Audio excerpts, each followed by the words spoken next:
Hi, my friends. This is my last video on our topic of experiencing the extraordinary in the ordinary. But in the last two videos, I've taken as my starting point the resurrection of Jesus. But in the last one, I moved from the resurrection of Jesus, following the lead of the New Testament writers, to God creating all things and showing how the early church realized it could only be the creative power of God, the power of God that creates the cosmos, that could raise Jesus from the dead. And therefore, he is the fulfillment of God's hope for creation. He is the embodiment of God's creative power, and through him we have access to that.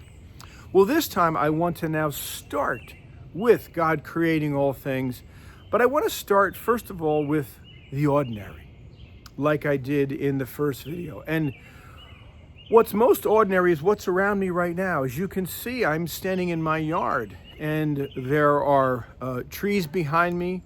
There are bushes. I'm standing on the grass. I'm in the kind of humid day that we're having here in Washington, D.C. It's partly sunny out, and I'm here. And so this is, in some ways, just an ordinary day in June in Washington, D.C.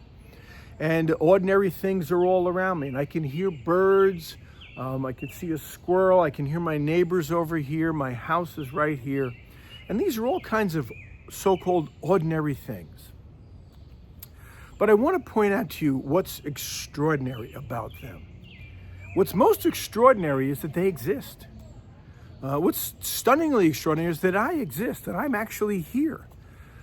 You see, there's nothing about me as a white man, as a human being with skin and muscle and bones and a brain and a nervous system and blood pouring through my veins and a limbic system. There's nothing about that says I have to exist. I was born in 1960. In 1955, I could not have willed myself into existence because I didn't exist. And so there's nothing about any of us that says we have to exist. And there's nothing about our makeup, our biochemical, physical makeup that you can point to and say, oh, that's what caused McCormick to exist. No, and when you look around the bushes and trees behind me, they exist, but there's nothing that says they have to exist. And who knows? Maybe in 100 years they won't. And if you went back maybe 100 years ago, none of these bushes existed because this house was built in 1957. And so it wasn't until owners of the house put those plants in that they existed. And so my point is that, drawing on the genius of Thomas Aquinas, the great theologian, that all things in nature have a nature. There is that which makes them to be what they are. And we can analyze them biologically and chemically. We can analyze them in terms of physics and their atomic makeup. And then there's the fact that they exist. And those things are distinct because there's nothing in the nature of any creature, any of these bushes or these trees, the sun, the sky, me, the grass, the ground, the electric magnetic fields, the gravitational fields, our atmosphere. There's nothing in any creature that says it has to exist, nor can we cause our own existence. If I was to have a heart attack right now and die, I could not cause myself to come back to life. There was a colossal oak tree here a number of years ago. You can see the stump that we had cut down. And there's nothing in the makeup of that stump that can cause itself to exist. But these things do exist. So how, Thomas Aquinas says, how can these things exist if there's nothing in the nature of any creature that causes its own existence? And Aquinas realizes that since they do exist and there's nothing in them that can cause their own existence, they must be tapping into something else that has existence. And it's kind of like the iPhone that I'm using to record this. There's nothing about the makeup of an iPhone that contains electricity. You have the plastic, the rubber, the glass, you have the components inside the iPhone, but no iPhone comes with electricity. The only reason this iPhone is working is because I have plugged the iPhone in and it has tapped into the electrical grid, which is tapping into the electromagnetic field.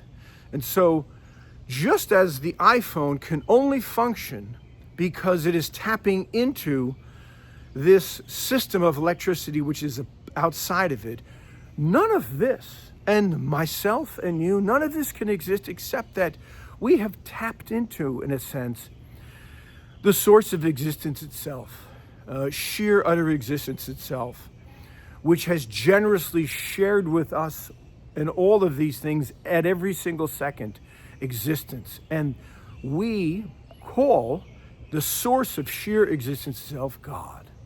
God is not a thing, an idea, a feeling, a guy in the sky.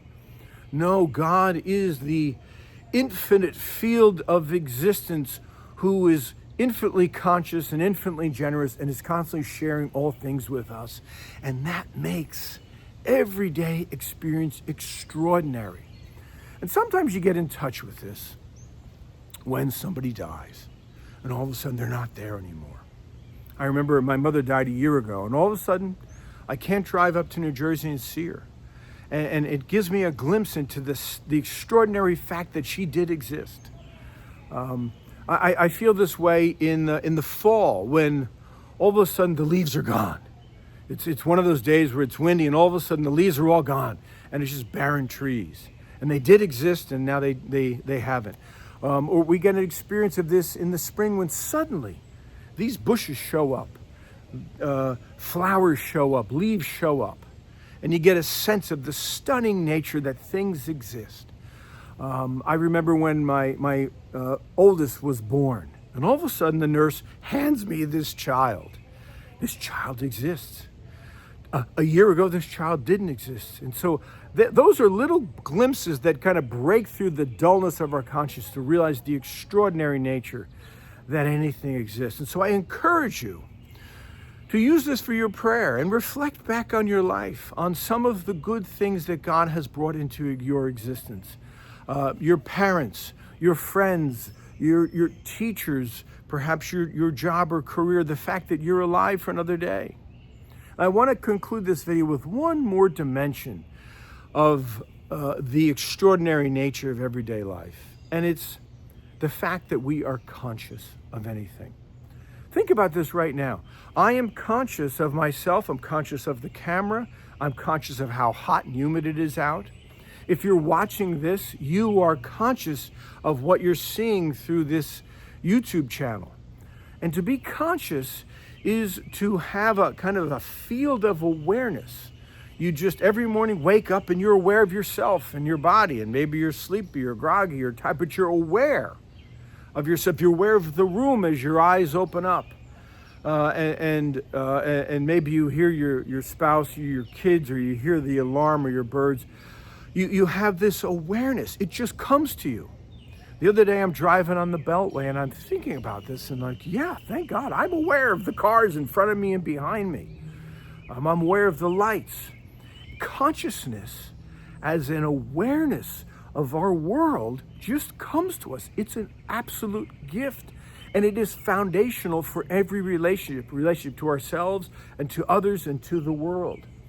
And there's nothing about this body or the chemical makeup of our brains, the electrical signals that are flying through the neurons and axons that can cause consciousness. To be conscious, to have feelings, to be aware of yourself, to be aware of others, to have memories and desires and thoughts and intention. All of this cannot be caused simply by electrical chemical signals in your brain. Electrical chemical signals do not give rise to thought or consciousness. Scientists don't know why. Neuroscientists don't know why we're conscious. I want to suggest why we are. Just as I said earlier that we can't cause our own existence, And the only reason we exist is because we've tapped into existence itself. The same is true for us. There's nothing about our biochemical, neurological makeup that can cause consciousness, but we are conscious. And that's because infinite consciousness, God, who is infinitely conscious, has shared consciousness with us because God desires to be in a relationship with us and desires for us to be in a relationship with each other. This is what makes everyday life extraordinary. Give thanks to God every day that you exist, that you're alive, that all this is here, and that you're conscious of it. It is an act of love that enables you to love others. See you in the next video.